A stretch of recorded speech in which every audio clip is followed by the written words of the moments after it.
नमस्कार, स्वागत है आपका। करते हैं शुरुआत देश और दुनिया की तमाम खास खबरों के साथ। सुप्रीम कोर्ट ने चुनाव सुधारों को लेकर गुरुवार को अहम आदेश दिया। शीर्ष अदालत ने सभी राजनीतिक दलों से कहा कि अपनी वेबसाइट पर आपराधिक छवि वाले उम्मीदवारों के चयन की वजह बताएं, साथ ही दागी उम्मीदवारों के आपराधिक आंकड़ों की जानकारी चुनाव आयोग को दी जाए। राजनीति के अपराधीकरण पर रोक के लिए भाजपा नेता और वकील अश्वनी उपाध्याय ने सुप्रीम कोर्ट में याचिका दायर की थी।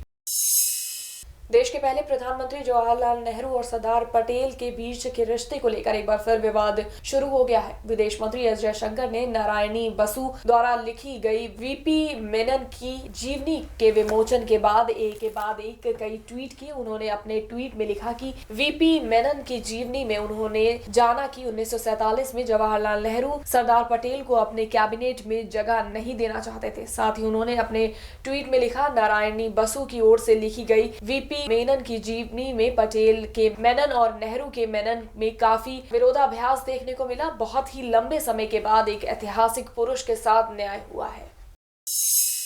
मध्य प्रदेश की राजधानी भोपाल में पुराने स्टेशन पर गुरुवार को फुटओवर ब्रिज के स्लोप का एक हिस्सा ढह गया। हादसे में 9 लोग घायल हो गए, जिनमें 1 की मौत और 4 को रेलवे और 5 को हमीदिया अस्पताल में भर्ती कराया गया है। जानकारी के मुताबिक हादसा 2-3 नंबर प्लेटफॉर्म पर हुआ। उस वक्त तिरुपति निजामुद्दीन एक्सप्रेस खड़ी हुई थी। फुटओवर ब्रिज के नीचे कुछ स्टॉल भी लगे हुए थे। हादसे के बाद रेलवे प्रशासन ने आम यात्रियों के लिए FOB को बंद कर दिया।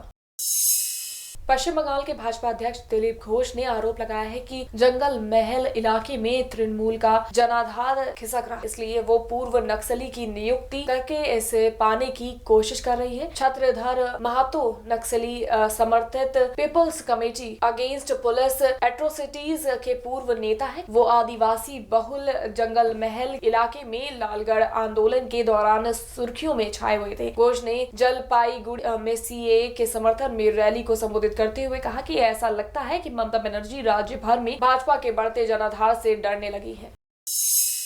असम सरकार सभी मदरसों और संस्कृत स्कूल को हाई स्कूल और हायर सेकेंडरी स्कूलों में परिवर्तित करने का फैसला लिया है। इस बात की जानकारी राज्य सरकार में मंत्री हेमंत बिस्वा शर्मा ने कहा कि हमने सभी मदरसों और संस्कृत स्कूलों को हाई स्कूल और हायर सेकेंडरी स्कूलों में परिवर्तन करने का फैसला लिया है। उन्होंने कहा कि राज्य धार्मिक संस्थानों को फंड नहीं दे सकता है। हालांकि गैर सरकारी संगठनों द्वारा संचालित मदरसे जारी रहेंगे, लेकिन एक नियामक ढांचे के भीतर। कोरोना वायरस का असर दूरसंचार क्षेत्र के सबसे बड़े कार्यक्रम मोबाइल वर्ल्ड कांग्रेस पर भी पड़ा है। दूरसंचार कंपनियों के वैश्विक संगठन GSM एसोसिएशन ने कोरोना वायरस से जुड़ी स्वास्थ्य संबंधी चिंताओं के कारण स्पेन के बार्सिलोना में होने वाले मोबाइल वर्ल्ड कांग्रेस के 2020 संस्करण को रद्द करने का फैसला किया है। GSM एसोसिएशन ने ये जानकारी दी। GSM साल 2006 से बार्सिलोना में इस कार्यक्रम का आयोजन करता आ रहा है।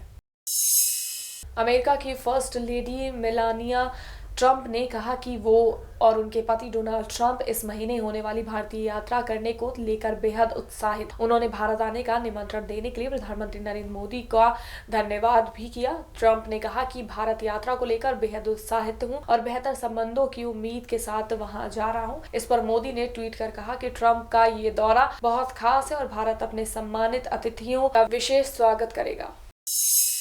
इंडोनेशिया में रियल लाइफ स्पाइडरमैन की चर्चा है। इनका नाम रूडी हार्टोनो है, जो सड़क और समुद्र के किनारे बड़ा कचरा साफ करता है। इसकी एक वजह भी चीन के बाद इंडोनेशिया प्लास्टिक पॉल्यूशन फैलाने वाला दुनिया का दूसरा बड़ा देश है। प्लास्टिक पॉल्यूशन घटाने के लिए रूडी ने कुछ समय पहले सफाई अभियान शुरू किया, जिसकी अब चर्चा राष्ट्रीय स्तर पर हो रही है।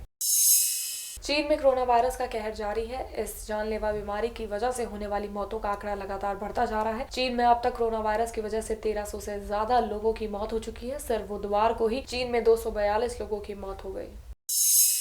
सहारनपुर लोकसभा सांसद हाजी फजरुल रहमान ने केंद्रीय मंत्री गिरिराज सिंह के विवादास्पद बयान पर कड़ी प्रतिक्रिया देते हुए कहा कि केंद्रीय मंत्री का बयान शर्मनाक है। इसकी जितनी निंदा की जाए उतना ही कम है। देवबंद वो स्थान है जिसने देश की आजादी के लिए लड़ाई लड़ी। यहाँ के उलेमा कराम ने लाठियां खाई, फांसी के फंदों को चूमा, जेल गए और शहीद हुए। दारुल उलूम देवबंद के ही मौलाना महमूद हसन, मौलाना हुसैन अहमद मदनी और दूसरे बुजुर्गों ने माल्टा की जेल में तकलीफ बर्दाश्त की। अब देवबंद के बुजुर्गों और उल्मा पर आतंकवाद का इल्जाम वो लोग लगा रहे हैं जिनके नेताओं ने स्वतंत्रता की लड़ाई में अंग्रेजों की मदद की।